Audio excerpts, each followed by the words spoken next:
Hola, mi nombre es Albert. Os quiero explicar un poco mi historia con la psiquiatría.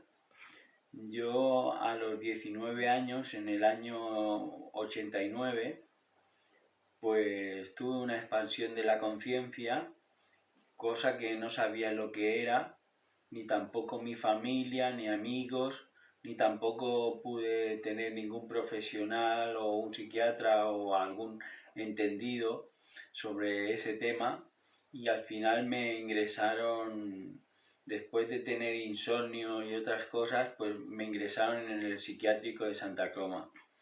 Allí estuve ingresado 3 meses, me torturaron en varias ocasiones y me tenían atado a una cama e incomunicado en una habitación durante días, atado de pies, de manos y del pecho, y haciendo mis necesidades encima.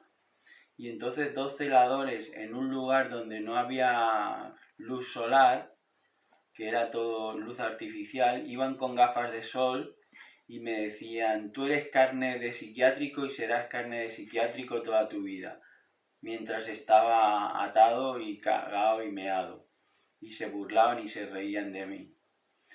Y luego, después de esos 3 meses, en lo largo de los años, yo tenía 19 años y ahora tengo 50, he tenido varios ingresos, y siempre por no cumplir las normas o el protocolo, o rebelarse, o estar en contra de normas tontas e injustas, me han vuelto a torturar y siempre me han torturado siempre que he ingresado en un psiquiátrico.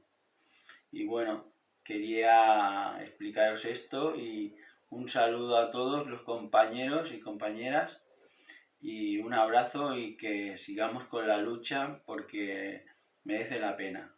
Un saludo, fuerza.